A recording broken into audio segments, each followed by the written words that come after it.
जैसा कि हम जानते हैं कि पुण्य भूमि भारत संतों की और महापुरुषों की भूमि है। अनवरत चली आ रही इस सनातन संस्कृति की धारा को समय समय पर ऋषियों ने, संतों ने, महात्माओं ने प्रवाहमान रखा है। भारत की इसी धाती को हम समय समय पर स्मरण करते हैं और अपनी नई युवा पीढ़ी तक भारत के संतों का परिचय भी देते हैं। आज जयंती है ऐसे ही एक महान संत की, जिनका नाम है संत नामदेव। महाराष्ट्र में इनका जन्म हुआ था। संत नामदेव की भूमि से ही संत नामदेव पर चर्चा करने के लिए आज हमारे साथ उपलब्ध हैं डॉक्टर नैना जी। मैं डॉक्टर प्रताप निर्भय सिंह, प्रेरणा मीडिया संस्थान नोएडा से सभी का स्वागत करता हूं। डॉक्टर साहब, आपका बहुत बहुत स्वागत है प्रेरणा मीडिया चैनल पर। हम सबसे पहले शुरुआत करते हैं, जैसे कि मैंने बताया कि भारत के जो इतिहास है भारत का, उसमें संतों और महात्माओं का विशेष अनुदान है। ऐसे ही एक संत हैं संत नामदेव। तो सबसे पहले तो मैं आपसे प्रश्न पूछना चाहूंगा कि भारत को संतों की भूमि कहा जाता है, तो भारत का जो स्वत्व है, भारत का जो बोध है, उसमें संतों की क्या भूमिका रही है? कृपया इस पर प्रकाश डालें। संतों का योगदान तो बहुत ही सबसे पता है कि क्या योगदान है। लोगों को भक्ति मार्ग पर चलने के लिए उद्युक्त करना, इसके बारे में उन्होंने राह दिखाई है। सामाजिक एकता का और भाईचारे का संदेश दिलाना तथा हम भक्त नामस्मरण द्वारा शांति प्राप्त कर सकते हैं, यह विश्वास जगाना, यह हमारे संतों का सबसे बड़ा योगदान है, ऐसा लगता है मुझे। उन्होंने सामाजिक एकता कायम रहे, जाति भेद नष्ट हो, इसके लिए जन जागृति की है। संत लोगों में घुल मिलाकर रहे, जाति भेद नष्ट हो, इसके लिए जन जागृति किया उन्होंने। संत लोगों में घुलमिल कर रहे थे, लेकिन बहुत आसान रचनाओं के माध्यम से उन्होंने तत्कालीन समाज को समझाया था। उनको सीख दी कि हम सब लोग भगवान की संतान है, उच्च नहीं है, कोई नीचे नहीं है, सब है, हम एक है। और यदि हम एक होकर खड़े रहते हैं तो हमारी सभी सामाजिक समस्या हल हो सकती है, हम अपना जीवन सुख से जी सकते हैं। ऐसा संतों ने सब समाज को बताया था और आगे लेके सब चल पड़े थे। हाँ, विभिन्न संत जो हैं वो समय समय पर हमारे सामाजिक समरसता, सामाजिक एकता, सामाजिक कुरीतियों को दूर करने में योगदान देते रहे हैं अपनी काल के अनुसार। तो मैं आपसे जानना चाहूंगा कि संत नामदेव जिस समय में पैदा हुए थे, जिस समय में उनका अवतरण हुआ, उस समय की सामाजिक स्थिति क्या थी और किन परिस्थितियों में उनका आविर्भाव हुआ था? हाँ, हम नामदेव जी के जन्म का जो शतक देखते हैं, 12वां, 13वां, 11वां, तो उस शतक की परिस्थिति बहुत अलग ही, बहुत प्रतिकूल थी। तो संतों के लक्षण हम जब देखते हैं, उसका विचार करते हैं, तो ध्यान में आता है कि विठल की जो उपासना करते हैं, नामस्मरण जो इसका साधन है, और जो आचार शुद्धि से आगे बढ़ते हैं, जो आत्मोद्धार के साथ लोकोद्धार भी करना इस ध्येय से कार्यरत है, वो संत कहलाए जाते हैं। संतों का कार्य यही एक दृष्टि से समाज कार्य है। संत समाज का एक दीपस्तंभ जैसे है, क्योंकि अपने आत्मीय बल के आधार पर वह समाज को मार्ग दिखलाते हैं। और संत ज्ञानेश्वर जी ने संतों के गुण पसायदार में वर्णन किए हैं। संत संपूर्ण जगत का कल्याण चाहते हैं, जो कल्पतरु के बीच बगीचे के जैसे है, सजीव चिंतामणि के गांव है, वो कलंक रहित चंद्रमा है और ताप रहित सूरज जैसे है। ऐसे है संतों के लक्षण, ये ज्ञानेश्वर जी ने वर्णन किया था। महानुभाव पंथ के चक्रधर स्वामी थे, समर्थ संप्रदाय के स्वामी रामदास थे, वारकरी संप्रदाय के संत ज्ञानेश्वर, संत एकनाथ, संत तुकाराम, संत नामदेव, यह सभी महानुभावों ने समाजोद्धार का कार्य किया है। मध्ययुगीन जो मुगल आक्रमण के पश्चात भोला समाज, खास करके निम्न स्तर के जो लोग थे, वो अपनी उपजीविका चलाने वाले बलूतेदार, व्यापारी आदि सभी तबके जो संतों ने किसी भेदभाव बिना परमार्थ की सीख दी।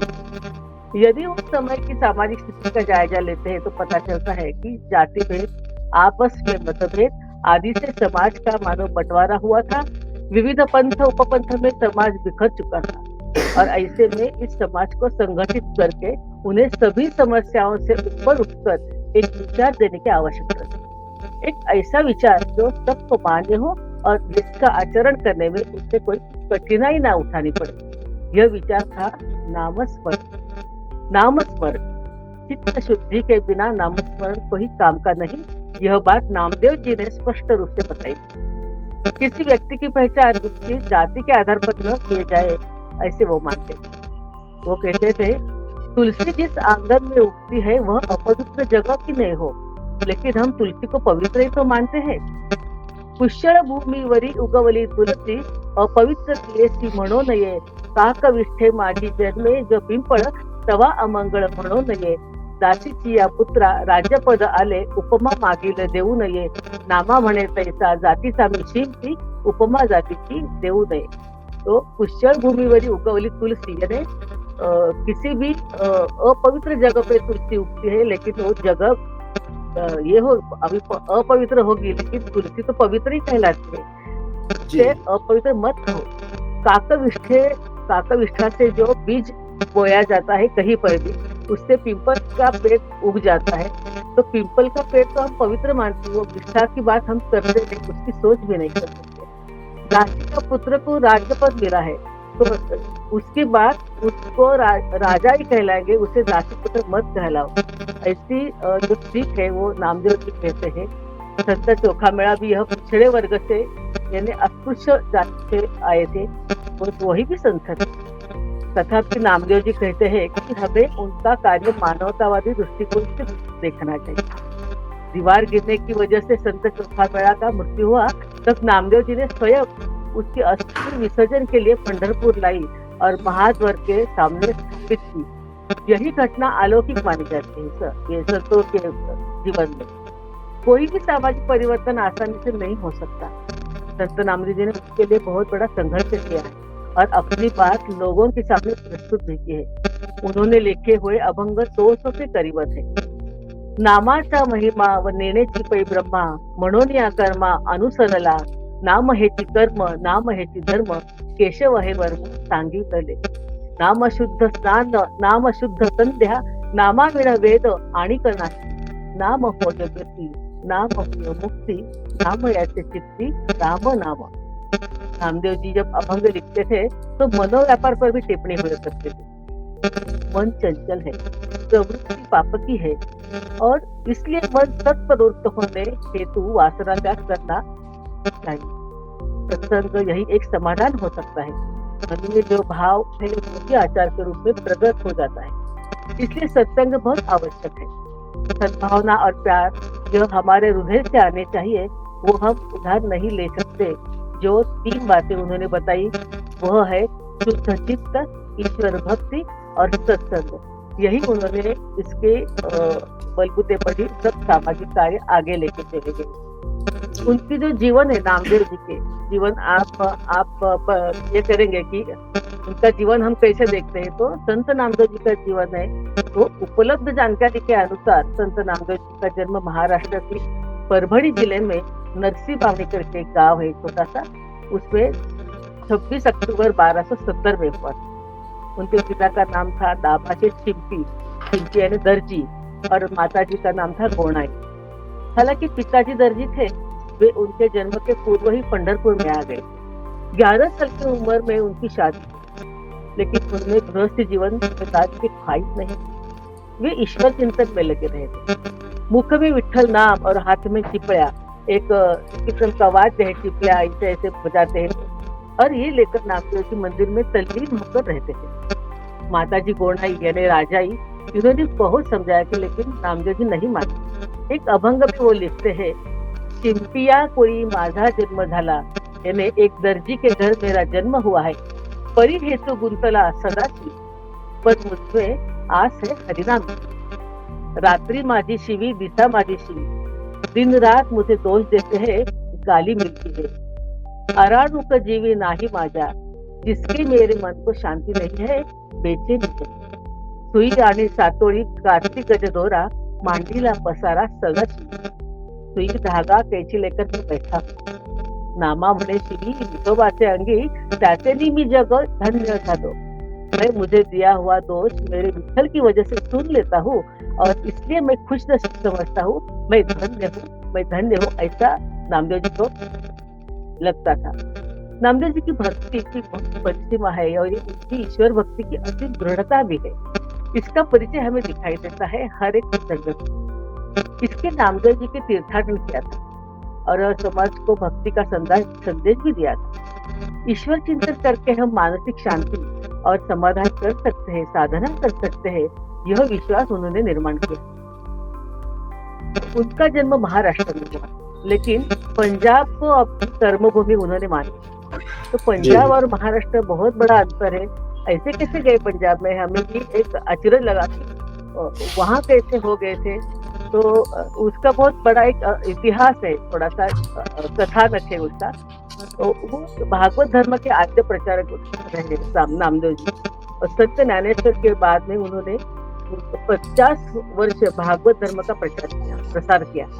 भागवत धर्म पंजाब में ले आने का बहुत बड़ा काम नामदेव महाराज ने किया है और तब्बल 20 साल नामदेव जी पंजाब में रहे। पंजाब के गुरदासपुर जिले में घोमान, तो ये बाद में उसका नाम हुआ है, लेकिन वहाँ 20 साल तक रुके हुए थे और वहाँ पे उनकी भक्तगण भी बहुत थे। सीख बांधव नामदेव बाबा करके उनको पुकारते हैं और पहचानते भी हैं। और जहाँ जहाँ गुरु नानक देव जी का एक तस्वीर जहाँ जहाँ मिलेगी आपको, दुकान में होगी, कौन सी भी शॉपिंग में होगी, घर में होगी, समाज मंदिर में होगी, उसके साथ उसके पहले संत नामदेव जी महाराज की भी एक तस्वीर उनके साथ हमें दिखाई दी। हम घुमान आए थे, घुमान में मराठी साहित्य सम्मेलन हुआ था, उसके लिए हम घुमान में आए थे और एक ही ऐसे मन में आज लगी हुई थी कि हम नामदेव जी का वहाँ का जो माहौल है वो देख के आए, वो अनुभव करके आए, इसलिए हम घुमान में जाके आए। तो ये सब हमको देखना मिला और जो सम्मेलन में गए थे तो वहाँ नामदेव जी का बहुत ही महत्व है। तो जितने लोग मिले हैं अभी, तो वो बहुत खुश रहे थे कि नामदेव जी के महाराष्ट्र से ये सब लोग भक्तगण घुमान में आए हैं, हमारे पंजाब में आए हैं, उनका इतना अच्छा तरीके से उन्होंने स्वागत किया कि हम तो देखते रहेंगे कि ये कैसा इतना हो सकता है। तो पंजाब हो, कोई भी प्रांत हो, कोई भी संत हो, लेकिन हमारी संस्कृति भारत के इस स्तर पर देखते हैं, देश के स्तर पर, तो एक ही है। संतों का विचार जो शुद्ध विचार है वो सभी जगह के ये लागू हो सकता है। तो इसलिए जो पंजाबी हो, महाराष्ट्रियन हो, दक्षिण भारतीय हो, हमारे विचार तो एक ही है, संस्कृति भी एक ही है, एक भारत का ये पूरा प्रतीक है। ऐसा हमें अनुभव भी किया वहाँ पे। तो हमारा ये विठुरामा का गजर बोलते हैं उसको कि विठल विठल विठल विठल, ये सैकड़ों मील दूर पंजाब में हमारे नामदेव जी ने वहाँ पे शुरू कर दिया उसके 6 साल बाद। और नामदेव जी के 200 साल बाद गुरु नानक देव जी का ये सब संचार शुरू हुआ और उनका आविर्भाव हुआ। तो ये जो वो भी यही कार्य और उन्हें आगे लेके गए वो। और ये जो भक्ति थी पंजाबी बातों में प्रसारित जो करी है नामदेव जी ने, वो बहुत अभूतपूर्व है। 20 साल ये थोड़ा समय नहीं है, बहुत बड़ा समय है। अंतर तो कितना है कि यहाँ से वहाँ गए तो क्या करना चाहिए, तो वहाँ के लोगों को बहुत ज्ञान और सेवा, परम भाव, परस्पर सहकार्य भाव, एकता, समता, ये सब उन्होंने सिखाया। और अड़चन में कैसे हम मार्ग निकलेंगे इसका भी उन्होंने कुछ प्रसंगोपात ये किया है, परिचय दिया है, प्रसंग दिए हैं कुछ। तो ये मराठी में उनके जो रचना है, अभंग रचना है कुछ जो ये है, तो ऐसे पंजाबी में भी है। पंजाबी भाषा उन्होंने जो जैसा देश वैसा भेष, ऐसा जो बोलते हैं, तो वहाँ गए तो वहाँ की पंजाबी भी उन्होंने सीख ली। और ये जो काम था उनका यहाँ पे महाराष्ट्र में, जो रचना में दिया हुआ काम था, मौखिक परंपरा में चलते आ रहे हैं ना, तो मौखिक परंपरा में वो अभंग रचना थी, उसमें से हम सब जो सीख देते थे वो हम सुन के बड़े हो गए हैं। जो दो चार पीढ़ियां है, वो सब संतों की ये रचना सुन के, वो अभंग सुन के, वो जो गायन है, हम बहुत बड़े प्रसिद्ध कलाकार के मुंह से हम सुनते हैं, संगीतकारों से उसका अच्छा ही सुनते हैं। और अभी भी हमके मन पर वह हबीब है तो ऐसे पंजाब में भी है, ये हमको देखने को मिला, तो बहुत अचरज लगा। तो पंजाब में कब गए थे वो, तो गुरु उपदेश जब हुआ था, यशोबा खेचर जो गुरु थे, तो उनके बाद ज्ञानदेव जो थे, संत ज्ञानदेव, उन्होंने नामदेव के साथ 6-7 वर्ष का उनका प्रवास प्राप्त हुआ था, नामदेव जी और ज्ञानेश्वर का। ये तो एकदा ज्ञानदेव नामदेव के लिए पंढरपुर को मिलने आए थे, और तो उन्होंने बोला कि तीर्थ यात्रा करनी है, आप भी हमारे साथ चलो। तो नामदेव जी को लगता था मेरा विठल तो यहाँ पंडरी में है, तो मैं तीर्थ यात्रा करने क्यों जाऊँ, मेरा विठल तो मेरे सामने, मुझे कुछ अपेक्षा नहीं है कि हमें तीर्थ यात्रा करेंगे और कुछ दर्शन मिलेंगे, मेरा दर्शन तो यहीं पर है। तो विठल ने, यानी ईश्वर ने ही प्रत्यक्ष उनको बोला कि नहीं नहीं, ज्ञानेश्वर जी के साथ आप जाके तीर्थाटन करके आइए, मुझे मत भूलिए लेकिन मेरा याद रखिए, लेकिन आप जाके। तो बुद्ध परमेश्वर ने बोला है कि ज्ञानेश्वर के साथ तीर्थ यात्रा करो, इसलिए वो बोलते कि हम ठीक है आते हैं, और ज्ञानेश्वर की के साथ पूरा भारत भर भ्रमण करते हैं। जैसे स्वामी विवेकानंद जी ने भारत भ्रमण किया था परिव्राजक करके, और भारत की संस्कृति ये देखी थी उन्होंने, अनुभव कर ली थी। उसी तरह सब संतों ने भी यही काम किया है। ये हम जब अभ्यास करते हैं तो ये पता चलता है कि ये परिव्राजकता है वो बहुत बड़े मायने रखता है, कि जो हर जगह की संस्कृति देखने मिलती है, क्या उपचार है, क्या परंपरा है, कैसा धर्म की वहाँ पे स्थिति क्या है, ये सब समझने पड़ती है, और इसका महत्व उनके जीवन में है। तो उन्होंने जब तीर्थाटन करने के लिए तीर्थ क्षेत्र, सब संतों का मेला गया था वहाँ पे। तो उसके बाद कुछ ये यात्रा समाप्त होने के बाद संत ज्ञानेश्वर जी ने समाधि ली, तुरंत 2 महीने के बाद ही शायद। तो ये नामदेव जी बहुत दुखी हो गए कि अभी ज्ञानेश्वर तो मेरे बहुत क्या सर्वबंधु है, गुरु बंधु है, और ये चले गए तो अभी मैं क्या करूंगा यहाँ रहकर। तो मैं भी अभी कहीं बाहर निकल जाता हूँ, महाराष्ट्र में नहीं रहूंगा मैं। और वो बोले ऐसा मत करो, सबने उनको समझा कि नामदेव जी ऐसा मत करो, ज्ञानेश्वर नहीं है लेकिन उनका कार्य तो हमें करना है, लेकिन वो माने नहीं। वो बोले नहीं, मैं जब वहाँ जहाँ जाऊंगा वहाँ विठल लेके जाऊंगा, मैं जहाँ जाऊंगा वही मेरी पंडरी होगी। ऐसा करके वो घूमते घूमते घूमते पंजाब में आए, और पंजाब में फिर 20 साल वहाँ रह चुके, और वहाँ के सब लोगों के साथ उन्होंने जो समय बीता है, तो वहाँ भी मुगल का कार्यकाल था सब, तो वहाँ उनको बहुत तकलीफ हुई है। लोगों को तो वो सब पूरा उनका विकास और प्रगति करना चाहते थे, लेकिन ये अड़चने बहुत मुगल साम्राज्य में जो कुछ उनको अनुभव आते थे ना, वो अच्छा नहीं थे। तो उसको भी मात करके उन्होंने सब वहाँ पे काम किया है, ऐसा दिखता है। और बाद में संत ज्ञानेश्वर जी उनका जो समाधि हो गए, तो नामदेव बहुत बहुत बहुत दुखी होती। नामा म्हणे आता लोपला दिनकर, बाप ज्ञानेश्वर समाधिस्थ, नामा म्हणे देवा ज्ञानदेव सृष्टी, पडेल का हो दृष्टो पुन्हा आता। मेरा संत तो अंतर्देखी चला गया है, मेरा सखा दूर गया है, अभी पंढरपुर में मैं कैसे रहूं, क्यों रहूं, ऐसा उनको लगा। और इसलिए वो धीरे धीरे धीरे उनके आयुष्य में भक्ति प्रसार करने के लिए पूरे परिवारक के साथ पंजाब में गए, और पहले उत्तर में गए थे, उत्तर में से बाद में पंजाब में गए। और उन्होंने वो तो बोला था कि मेरे साथ में पंडरी लेके जाऊंगा, मेरे साथ मेरा विठल भी आएगा।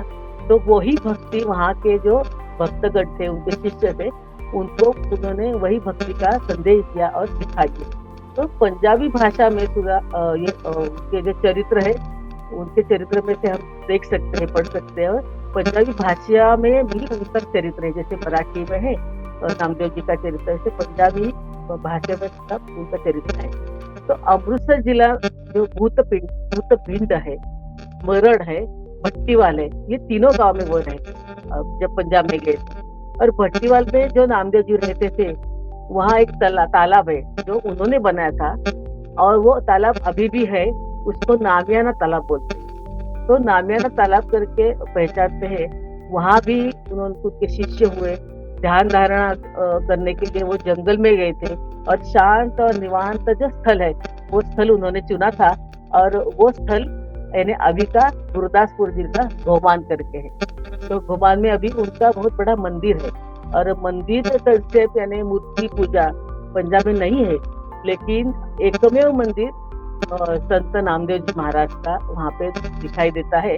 वो भी हमें बहुत बहुत आश्चर्य से लगा कि ये कैसा चमत्कारी लगा हमें कि महाराष्ट्र के एक संत की जो हमें बहुत ऐसे सामान्य लगते हैं हमें यहाँ पे, अरे हमारे तो है, घर के ही तो है, लेकिन वहाँ जब जाते हैं और उसका जो महत्व हमें समाज में दिखता है और आजू बाजू में दिखता है तो बहुत खुशी होती है कि अरे हमारे यहाँ के संत वहाँ जाके कितने अच्छे से बस गए हैं और सबके मन में बसे हैं। सिर्फ शहर में और गांव में बसे नहीं, सबके मन में बसे हैं और उनके जैसा व्यवहार वो अभी भी आचरण में आ रहे हैं। उनके आचरण में ये भी हमने देखा। और जो उन्होंने वहाँ पे जो काम किया, जो पानी समय तक रोगराई थी, कुछ अन्याय था, अत्याचार हो रहे थे, कुछ रूढ़ी परंपरा ऐसे थी कि व्यसने थी, चाली रीति कुछ ऐसे ये था, तो ये सब वो त्रस्त हो गए थे पूरा समाज। तो उसके ऊपर उत्तर निकालना, समस्या का हल निकालना, ये नामदेव जी ने किया और सबको सीख दी कैसा करना है, कैसा आगे जाना है, प्रगति कैसी, विकास साधना है। और वो तो इस्लामी राजवट, तो उनको जो मुस्लिम राज्य करते थे उनको भी बहुत तकलीफ इनको मिली है उनसे, और उन्होंने भी उससे मात करके और दिव्यत्व की प्रचिति आती है, वही प्रचिति नामदेव जी यहाँ पर आई है। और वहाँ उसकी प्रचिति ये मुगल लोगों को भी आई और उन्होंने बड़े मान से, सम्मान से नामदेव जी को सम्मान देने के हिसाब से उनकी मस्जिद जैसी एक समाधि बनाई, एक बड़ा मंदिर बना है। वो उसका बीच में का घूमट है वो मस्जिद जैसा है और आजू बाजू का जो पूरा बांधकाम है वो सब मंदिर जैसा है। तो ये हमने देखा, तो उनके मन में भी परिवर्तन किया था, नामदेव जी के विचार से हुआ था ये सब। ये देख के संतों का योगदान कितना महत्व का है कि परिवर्तन हो सकता है मन में लोगों का। तो ये बहुत अचरज की बात है और सच भी बात है कि अभी भी हम इस समाज में ऐसा हो सकता है। और ये इसलिए सामाजिक, सांस्कृतिक, भाषिक और राष्ट्रीय ऐक्य के प्रतीक मानते हैं हम संत नामदेव जी को, क्योंकि वो पंजाब और महाराष्ट्र दोनों का जब हम विचार करते हैं तो सामाजिक जो ये है अवस्था है, सांस्कृतिक जो अवस्था है और भाषिक, इस सब का एक ऐक्य हमारे वहाँ पर दिखता है।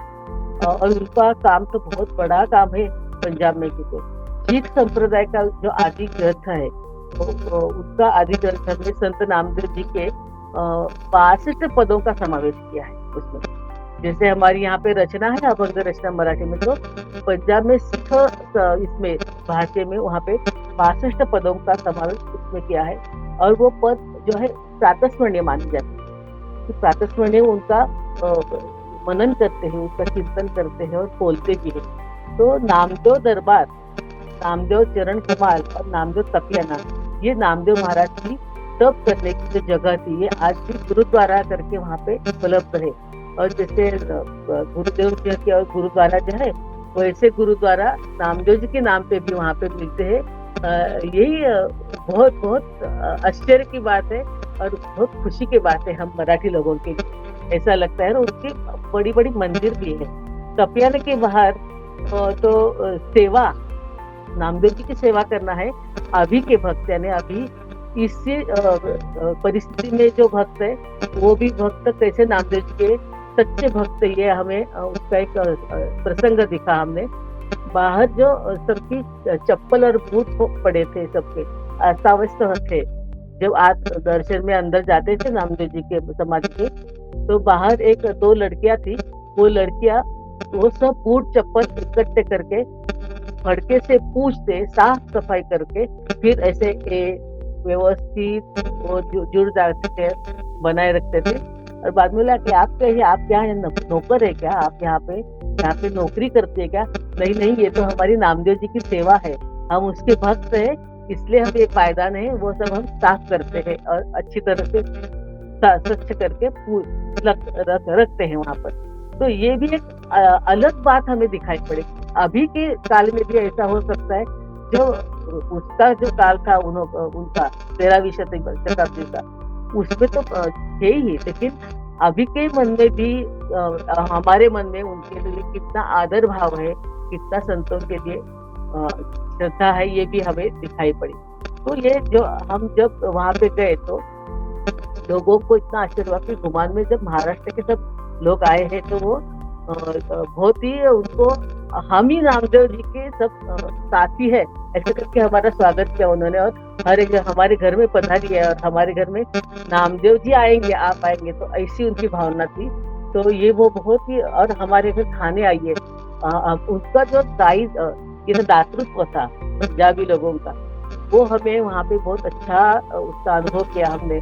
तो बहुत ही अच्छा घुमान, इसलिए घुमान और यानी पंजाब और महाराष्ट्र का एक अलग सा नाता जुड़ गया सभी से, और हम बहुत प्रेम करने लगे हैं घुमान पर, ऐसा मुझे लगा है। तो वारकरी संप्रदाय, ये सब वारकरी संप्रदाय का सब काम और जो स्थान है, तो नामदेव जी ये संप्रदाय में से आते हैं, वारकरी संप्रदाय में से। तो महाराष्ट्र में एक ऐसा लोकप्रिय संप्रदाय है कि जो वारकरी संप्रदाय कहलाता है। वारकरी यानी वारी करने वाला, वारी यानी यात्रा, लेकिन यात्रा कैसी होती, नियमित रूप से वारी करने वाला जो है वो वारकरी है। तो किसकी यात्रा करनी है, विठल भक्ति और विठल की पंढरी की यात्रा, लेकिन कैसे करनी है, तो एक साल में एक बार पंढरपुर और एक बार आळंदी संत ज्ञानेश्वर जी। तो ये 2 यात्रा है हर साल में एक बार कंपल्सरी जो करते हैं वो वारकरी कहलाते हैं। तो वारकरी संप्रदाय में हर सब लोग, एक हमारी महाराष्ट्र में तो वो आषाढ़ एकादशी की जो यात्रा चलती है, पर बहुत बड़ी यात्रा रहती है और बहुत बड़े भक्तों का मेला रहता है। तो ये दृश्य देखने लायक रहता है बहुत, और समझ में लायक की विचार करने लायक रहता है कि अरे ऐसी कैसी भक्ति है, क्या है इसके मन में भाव, ये तो समझना चाहिए। तो ये जब हम उनका विचार करेंगे और समझ लेंगे संतों का विचार, तभी हमें पता चलता है कि इनकी भक्ति इतनी क्यों है, और इतने वो इतनी सब क्या बोलते, बहुत अड़चने आती है, समस्या आती है, फिर भी वो पंढरी के यहाँ आषाढ़ी एकादशी पर पहुंच जाते हैं, किसी भी हालत में पहुंचते हैं। वो उनका सबसे बड़ा दास क्या बोलते हैं, भक्तों का महत्व है उसका, उनके लिए पंढरी का। तो व्रत समझ के, असीधारा व्रत है ऐसी समझ के वो अपना जो दैवत है, उपास्य दैवत पंढरपुर स्थित विठोबा, उसके दर्शन प्रीत्यर्थ नियमित पंढरपुर की यात्रा करते हैं। ये जो वारी है, यात्रा है, वो वारी उनकी साधना है, वो साधना के नाम से उनको जानते हैं। ये हमारी साधना है, इसलिए हम करते हैं। और ये ऐसे कोई ऐसे जो हम जो पर्यटन करते हैं, ऐसा पर्यटन नहीं है वो कि चलो कश्मीर को घूमने जाएंगे, यहाँ घूमने जाएंगे, इस तरह का ये पर्यटन नहीं है। तो ये उसको बहुत अलग मायने में महत्व देखना पड़ता है कि कार्तिक शुद्ध एकादशी और आषाढ़ शुद्ध एकादशी से 2 बार ये यात्रा रहती है। और जो मालकरी रहते हैं, तो मालकरी यह वारी करते हैं और ये साधना करते हैं, और उसको वारकरी को मालकरी भी बोलते हैं। मालकरी यानी माळ म्हणजे माला, माळ यानी माला, जो माला तुलसी के 108 मणि की माला गले में डालते हैं और वो पहनकर नया हमारा आध्यात्मिक जन्म हुआ है ऐसे मानते हैं, और इसलिए वो वार करी, ताड़ करी और माला करी, माळ करी ऐसे बोलते हैं। तो संप्रदाय जो है वारकरी संप्रदाय, तो उसको भागवत धर्म भी कहते हैं। भागवत धर्म का प्रचार इसमें सब है। तो भागवत धर्म यानी वैष्णव धर्म, जो विष्णु का यानी विष्णु का कृष्णावतार जो है, वासुदेव भगवान की यही उपास्य दैवत समझते हैं।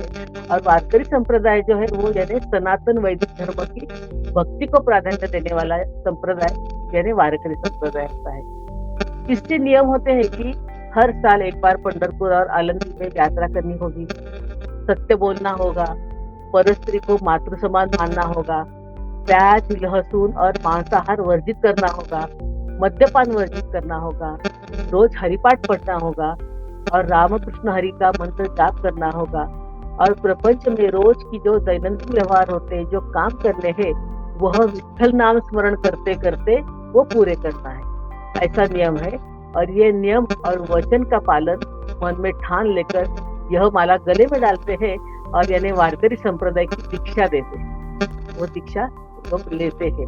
और यह भक्तगण माथे पर गोपी चंदन का ऊर्ध्व पुंड्रू, उसको बोलते हैं ऊर्ध्व पुंड्रू एक विशेष टीका धारण करते हैं और वारकरी आचार धर्म का यह भी एक हिस्सा है।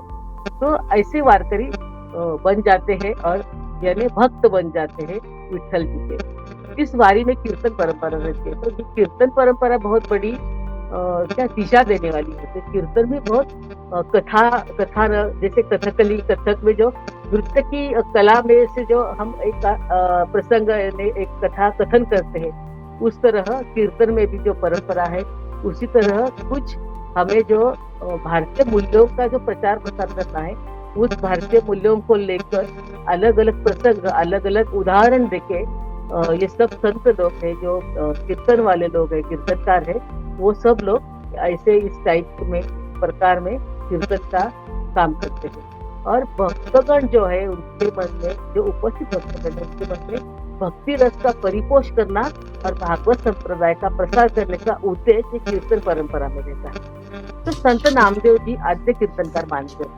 हैं। संत नामदेव जी आद्य कीर्तनकार माने जाते हैं। वो बोलते हैं, नाचू कीर्तनाचे रंगी, ज्ञान दीप लाऊ जगी। ऐसे कहकर उन्होंने भजन कीर्तन के माध्यम से विठ्ठल भक्ति का प्रसार भारत में सब जगह किया है। यह प्रचार उन्होंने 54 साल तक किया, 54 साल तक किया है। यानी संत ज्ञानेश्वर समाधि लेने के बाद 54 साल उन्होंने काम किया है और महाराष्ट्र के बाहर भी उनका शिष्य परिवार निर्माण हुआ है। संत नामदेव जी ने वारकरी संप्रदाय को तत्वज्ञान का आधार दिया था, लेकिन नामदेव जी ने एक छोटे बच्चे की अपनी माँ के प्रति जैसा प्रेम होता है, उसी तरह की ईश्वर भक्ति करने का एक आदर्श लोगों के सामने रखा है नामदेव जी।